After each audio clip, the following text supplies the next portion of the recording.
Hola queridos amigos, bienvenidos al capítulo 18 de El conflicto de los siglos. El día de hoy vamos a estudiar acerca de heraldos de una nueva era. Una de las verdades más solemnes y gloriosas reveladas en la Biblia es la de la segunda venida de Cristo, para completar la gran obra de la redención.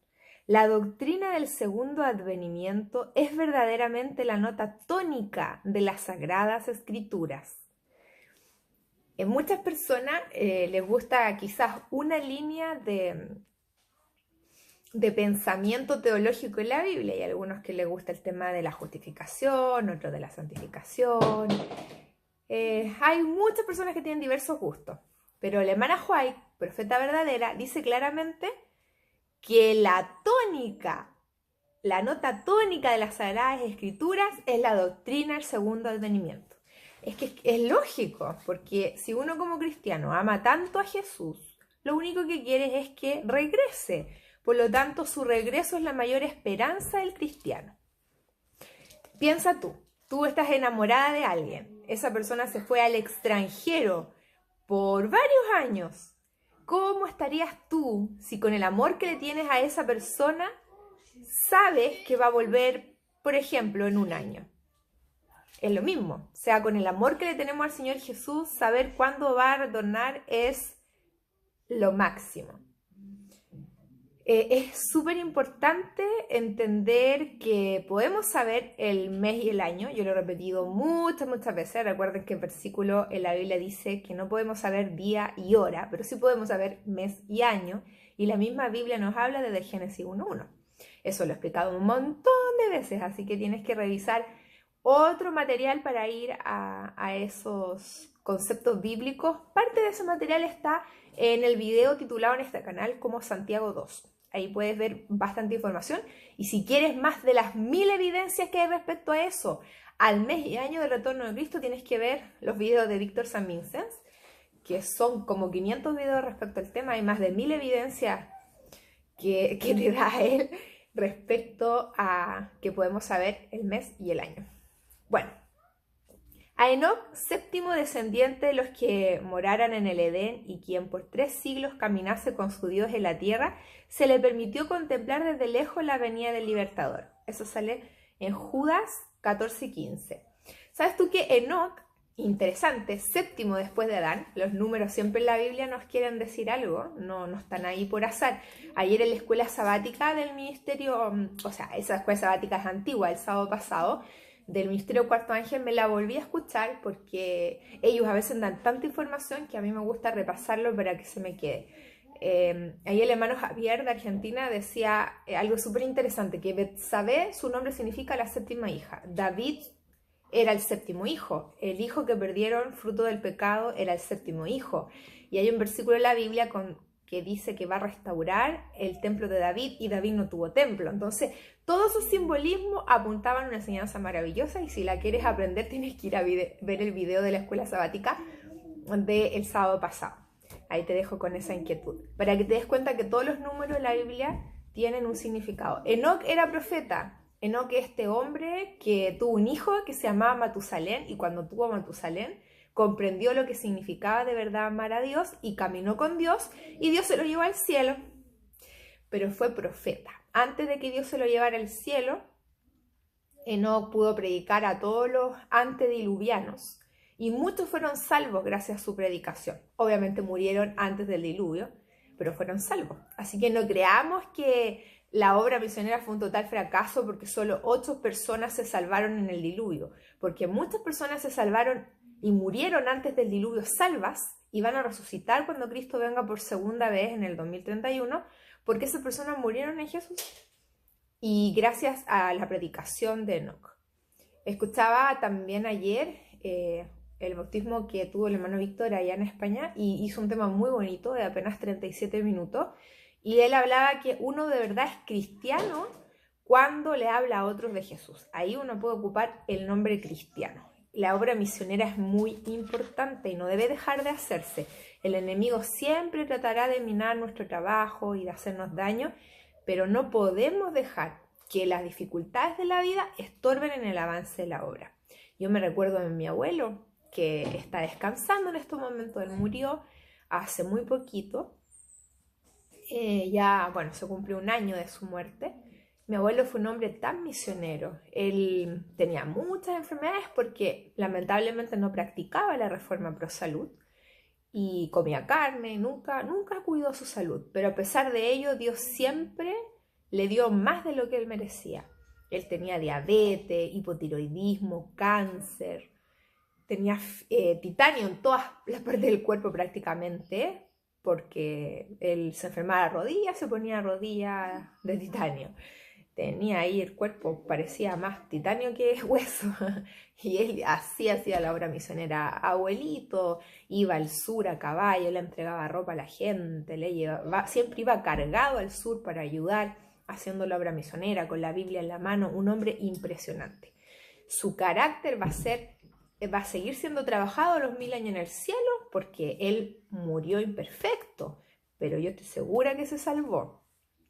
Porque él antes de morir se puso a cuenta, tuvo el privilegio de, antes que lo entubaran, él se despidió de toda su familia y se quedó a cuenta con el Señor. Un hombre que a pesar de sus imperfecciones le dio todo lo que tenía al avance del Evangelio. Antes de morir yo le hablé a él de 2031 y él lo aceptó completamente, siendo un adventista nominal que les cuesta tanto hoy en día aceptar las verdades. Mi abuelo lo aceptó totalmente. Lo digo porque una dama en el Facebook bíblico me dijo, Diana me dijo, tenga cuidado que su abuelo fue un instrumento tan importante en la iglesia adventista. Bueno, sí, les paso el dato, mi abuelo aceptó el 2031 antes de morir y gozoso estaba de que quedara tan poquito para que el Señor viniera. Bueno, él es un ejemplo de lo que nosotros debemos ser en la obra misionera. Yo conozco una persona muy parecida a mi abuelito, que es el hermano Javier Morris, y de allá del sur. Trabajamos junto ahí, yo ahí siempre él me está pidiendo, hermanita, ya necesitamos para esto, yo siempre lo estoy ayudando a él para que ayude, pero lo que yo hago no es nada, porque dar los recursos no es nada, lo que él hace es todo. Saben ustedes que el hermano es tan impresionante que haciendo la obra misionera él chocó. Y bueno, el milagro es que iba hasta un chiquitito de 3 años en el auto, nadie resultó herido, solo él. Se nota como Satanás lo odia. Y ya ha tenido harta cirugía en su columna, está tomando nutrientes y todo. El hermano perdió totalmente su autito, su auto que ocupaba para la obra misionera. ¿Y ustedes creen que se echó a morir o se puso a reclamar y dijo, ¿por qué Dios tuvo este accidente? ¿Y por qué me quedé sin mi auto? ¿Por qué no tenía seguro? No, él en estos momentos está en el hospital y sigue haciendo la obra misionera porque lo ayudan los carabineros de allá del sur. Como ellos tienen la patrulla, van a dejar las cositas en las casas de la gente. Y él sigue haciendo obra misionera ahí hospitalizado. Faltan nombres así, faltan nombres como el hermano Javier, como mi abuelo. Y hoy en día veo a muchas personas que se comprometen tan poco con el Señor. Hay algunos que hacen poquito.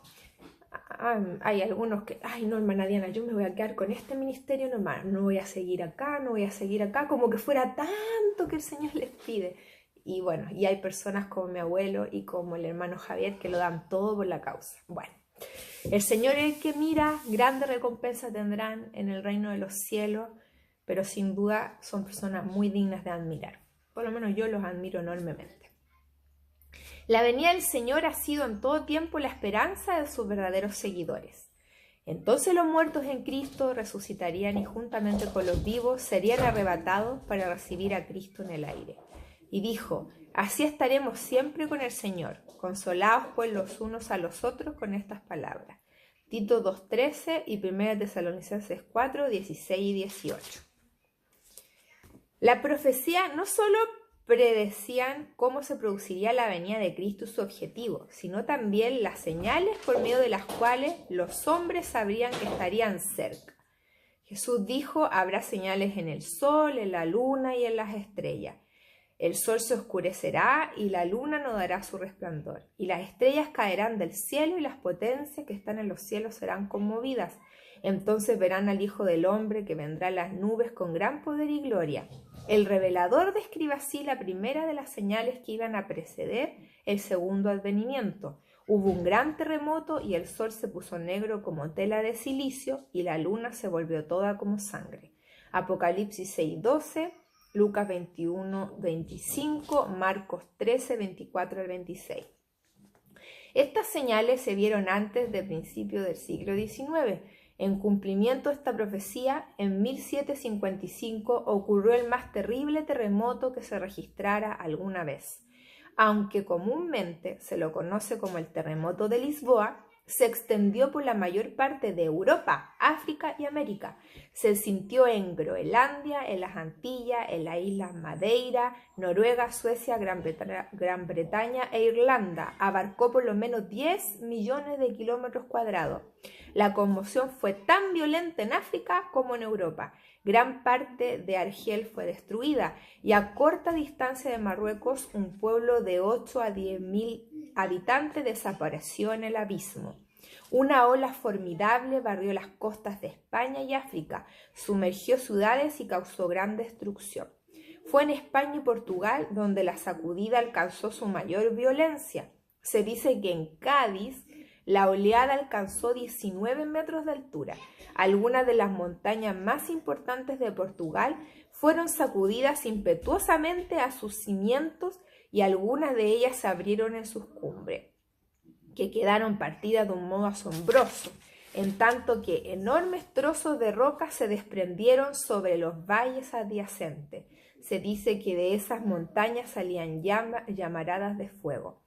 En Lisboa se oyó bajo la tierra un ruido de trueno e inmediatamente después de una violenta sacudida derribó la mayor parte de la ciudad. En unos 6 minutos murieron 60.000 personas. El mar se retiró primero y dejó la barra, luego volvió en una ola que se elevaba hasta 16 metros sobre su nivel ordinario.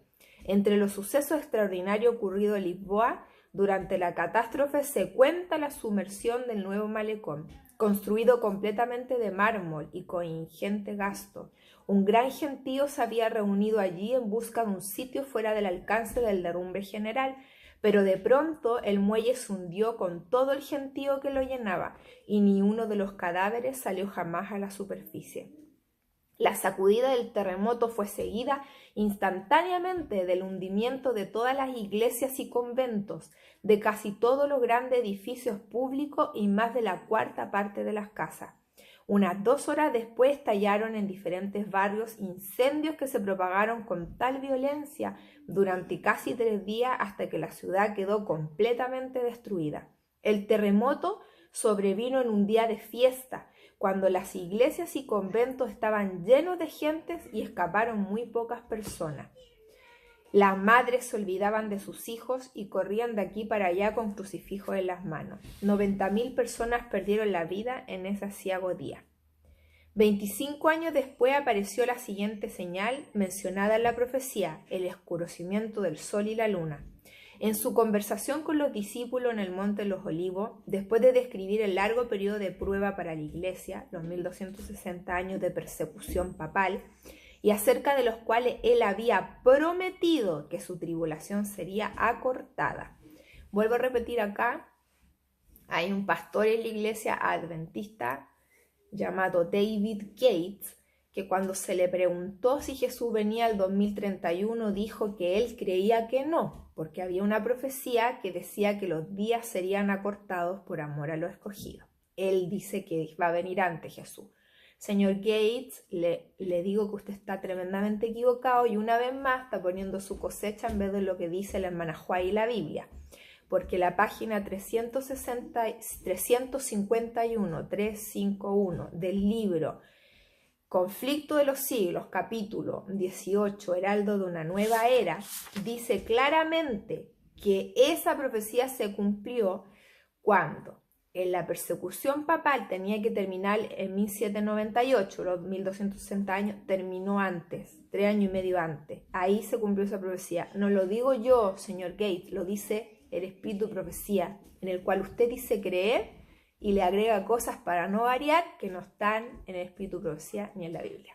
Córtela de hacer eso, porque usted lo hace constantemente, como cuando dijo que usted le creía a un evangélico que había dicho que el año pasado, en noviembre, iba a suceder algo. Déjese de creer tonteras. Por eso usted es un oprobio para la causa, porque es una persona ambigua. que tiene verdad y tiene mentira combinada, y al tener verdad y mentira combinada está llevando a la perdición a muchas personas.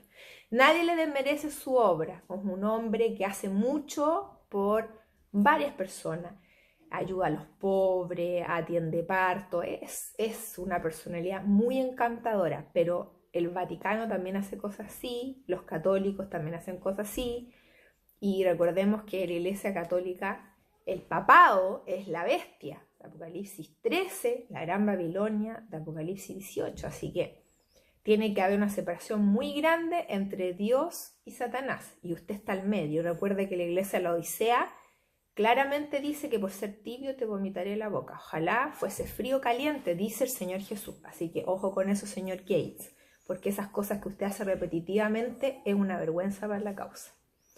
Marcos 13:24, ahí está las palabras de Jesús. En aquellos días, después de aquella tribulación, el sol se oscurecerá y la luna no dará su resplandor. Los 1260 días o años terminaron en 1798. La persecución había cesado casi por completo desde hace un cuarto de siglo. Después de esta persecución, según las palabras de Cristo, el sol se oscurecería, y el 9 de mayo de 1780 se cumplió esta profecía. El día oscuro del 19 de mayo de 1780, el más inenarrable oscurecimiento de todo el cielo y la atmósfera visible en Nueva Inglaterra.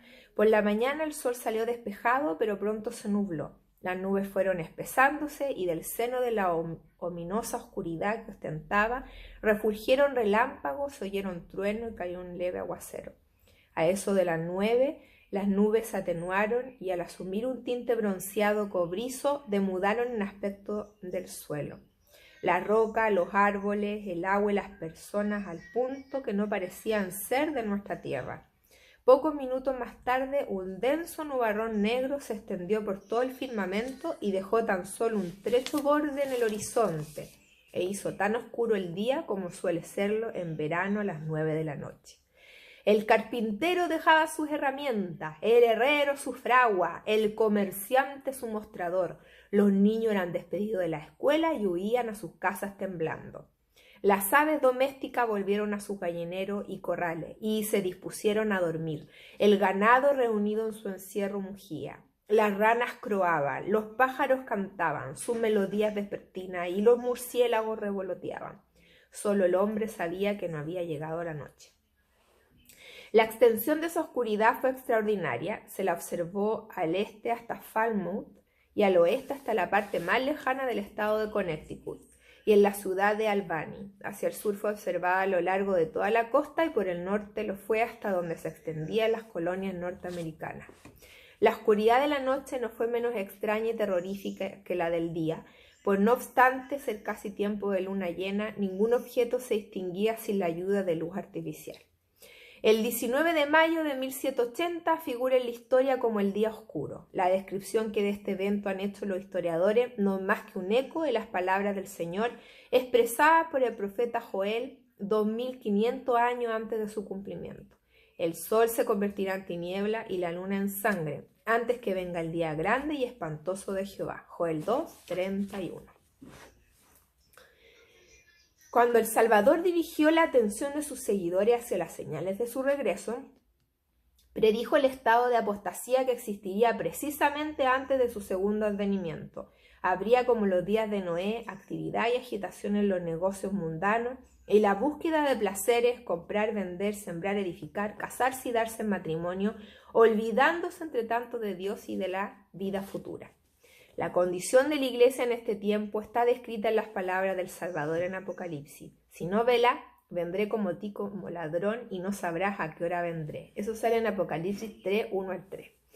En esta página, la 355, en el capítulo 18, Heraldo de una nueva era, usted puede leer eso y decir, pero ve, va a venir como ladrón. Entonces yo no puedo saber el año y el mes que va a venir. Lea bien, señor, señora. Hay un punto aparte y a continuación de esa declaración dice: era necesario despertar a los hombres y hacerles sentir su peligro para inducirlos a prepararse para los solemnes eventos relacionados con el fin del tiempo de la gracia. ¿Escuchó bien? Cuando la Biblia habla, y la misma hermana White lo deja expresado aquí en este libro, de que habla como ladrón, se habla el cierre de la gracia. Ese es el evento sorpresa, porque no vamos a saber la hora, el mes exacto del cierre de la gracia. Sí sabemos que va a ser alrededor del 2030, porque sí, las plagas duran un año y después de eso viene Cristo 2031, pero no sabemos en qué momento es. Sí sabemos que es muy importante estudiar la profecía de Daniel 11, 40-45, porque la última guerra del rey del norte con rey del sur, esta gran guerra allá en Medio Oriente, que es muy importante para construir este tercer templo y que venga el falso Mesías a engañar al mundo entero, después de eso viene el fin de la gracia. Y ese es el evento que tomará a todos por sorpresa. La segunda venida no va a tomar por sorpresa a nadie. Si ya un año vamos a tener de plaga y sufrimiento y va a venir Cristo. Eso no es sorpresa. La sorpresa es cuando se cierra la gracia, señor, señora, empieza a tener buena comprensión de lectura en lo que dice la Biblia. Es importante aprender a leer bien. Si bien es cierto, Elena de White no sabía que Jesús venía en el 2031, Dios la utilizó como profeta que era para dejarlo impreso en las páginas de su libro. Por algo ella en 40 veces dice que el mundo se acaba a los 6.000 años. Y ella misma en este mismo libro, que es tan importante leer, que ya lo vamos a ver, dice que los 4.000 años se cumplen el 31 después de Cristo. A buen entender, pocas palabras. O sea, ella misma está diciendo cuándo va a venir el Señor, el 2031. Bueno, y esa es la evidencia, número no sé cuántitos de las que hay para que Jesús, para que entienda usted que Jesús viene en el 2031, porque ustedes creen que tenemos una sola evidencia. Hay tantas que estaríamos ahí no sé cuántas horas estudiando. Por eso le invito a ver el canal de Víctor San Vicente respecto al tema, porque ahí tiene para todo un año de estudiar respecto a todas las bases que da a través de la Biblia y el Espíritu Profecía. Debía realizarse una gran obra de reforma para preparar a un pueblo que pudiese subsistir el día de Dios. Esta advertencia se nos presenta en Apocalipsis 14. Aquí vemos un triple mensaje representado como proclamado por seres celestiales y seguido inmediatamente por la venida del Hijo del Hombre para cegar la mies de la tierra. La primera de esas advertencias anuncia el juicio inminente. Temed a Dios y dadle gloria, porque ha llegado la hora de su juicio. Adorad al que hizo el cielo, la tierra, el mar y la fuente de las aguas. Apocalipsis 14, 6 y 7. La obra de predicar no ha sido encargada a los ángeles, sino confiada a los hombres. Y ahora el mensaje para mi época, porque este es mensaje para época de la hermana White, y ella habló de otro ángel. Ella habla aquí de estos 3 ángeles de Apocalipsis 14, pero ella dijo en la carta 22 una profecía, dijo, en el tiempo del fin vendrá otro ángel con una gran verdad que muchos rechazarán. Profecía cumplida. El 80% de los adventistas nominales que escucha esto lo rechaza. Grave es, pues, que lo haga. Primero, porque hay otra profecía de Elena de White que dice que los adventistas nominales junto con la Iglesia Católica serán los que nos persigan y nos lleven a tribunales. Los adventistas nominales serán traidores como Judas. Así que si usted está decidiendo rechazar el mensaje del cuarto ángel de Apocalipsis 18, usted ya ha elegido. Y no está de parte de Dios, señor, señora. Usted en estos momentos ha decidido por parte de Satanás. Y usted va a ser un traidor como Judas para el verdadero pueblo de Dios. Que Dios ya ha sacado que este ministerio del cuarto ángel. Los que comprendieron esta verdad y se dedicaron a proclamarla no fueron los teólogos eruditos. Hombres más humildes proclamaron el mensaje. Igual que ahora. Fíjese que lo que están haciendo los eruditos, esos que estudian doctorados en teología en las grandes universidades, son los que dicen tonteras tan grandes como que la ley dominical no se va a hacer, que esas palabras no vienen del Señor, sino de Satanás mismo. Eso lo están haciendo los eruditos. Sin embargo, hombres sin estudios como Víctor San Vicente son más eruditos que ninguno a predicar la verdad presente. Los que se apartan de la luz que Dios les ha dado o no la procuran cuando está a su alcance son dejados en tiniebla. Algo muy triste, mi querido hermano, pero cuando usted ha rechazado la verdad del cielo, no hay nueva luz para usted. Sobre todo en estos momentos que se está llevando a cabo el juicio por los vivos que empezó el 2001. Usted como adventista nominal es el primero a ser enjuiciado, porque el juicio siempre empieza por la casa del Señor. El juicio por los muertos, usted sabe que empezó en 1844. Ahí empezó juicio investigador desde Adán hasta los que habían muerto en Cristo, esperando su segunda venida fue ese juicio. Y en el 2001 el juicio pasó a los vivos. Y siempre empieza por la casa de Dios. ¿Cuál era el último pueblo que Dios eligió como pueblo verdadero? El pueblo adventista. Que hoy en día ya no es el pueblo elegido del Señor, sino que el Señor hace un llamado, porque todavía tiene pueblo ahí, a que salgan de ahí y formen parte de verdadero remanente. Que esta iglesia bendita el séptimo día, como eran los pioneros, pero con el mensaje del cuarto ángel. Cualquiera que con sinceridad de propósito trate de hacer la voluntad de Dios al seguir atentamente la luz que ya le ha sido dada, recibirá aún más luz. A esa alma le será enviada alguna estrella de resplandor celestial para guiarla a la plenitud de la verdad. Qué cierto es, qué cierto eso en este ministerio tan precioso. Todos los días escucho a Víctor y no me canso de agradecer al Señor de haberme traído este ministerio. Me llena el alma por completo, me da gozo, me da paz. Las cosas que he aprendido que nunca nadie me había enseñado. Es algo hermoso, como el Señor le da luz a los más humildes. Cuando se produjo la primera venida de Cristo, los sacerdotes y escribas de la ciudad santa, a quienes fueran confiados los oráculos de Dios, habrían podido discernir las señales de los tiempos y proclamar la venida del prometido. La profecía de Miqueas señalaba el lugar de su nacimiento. Daniel especificaba el tiempo de su advenimiento.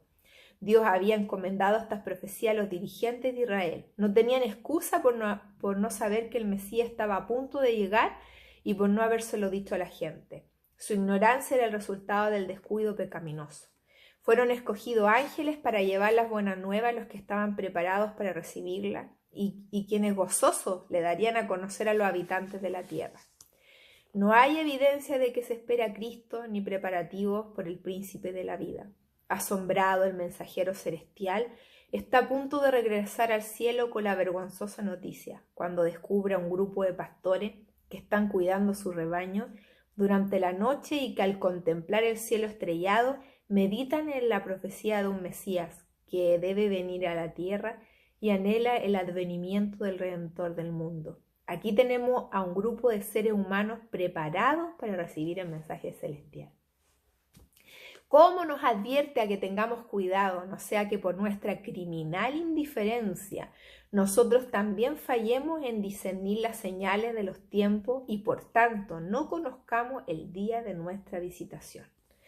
En tierra de paganos también había quienes lo esperaban. Eran sabios, ricos y nobles filósofos del oriente, observadores de la naturaleza. Los magos habían visto a Dios en sus obras. Gracias a las escrituras hebreas tenían conocimiento de la estrella que debía proceder de Jacob y con ardiente deseo esperaban la venida del ser que sería no solo la consolación de Israel, sino una luz para iluminar a los gentiles y salvación hasta el fin de la tierra. Para terminar, Dios requiere de su pueblo obras de fe y obediencia correspondientes con las bendiciones y los privilegios que Él le concede. La obediencia requiere un sacrificio e involucra una cruz, y por esto tanto los profesos discípulos de Cristo, que se negaron a recibir la luz del cielo, como los judíos de antaño, no conocieron el tiempo de su visitación. A causa de su orgullo e incredulidad, el Señor los pasó por alto y reveló su verdad a quienes, cual los pastores de Belén y los magos de Oriente, prestaron atención a toda la luz que habían recibido. El movimiento Ministerio Cuarto Ángel recibe luz constantemente y vemos la Biblia cual nunca la habíamos visto, con los ojos que el Señor siempre quiso que la viéramos. Dios bendiga este ministerio, que no se nos infiltre los malvados porque buscan destruir y que muchos puedan conocer esta hermosa verdad para ser salvos. Que el Señor les bendiga.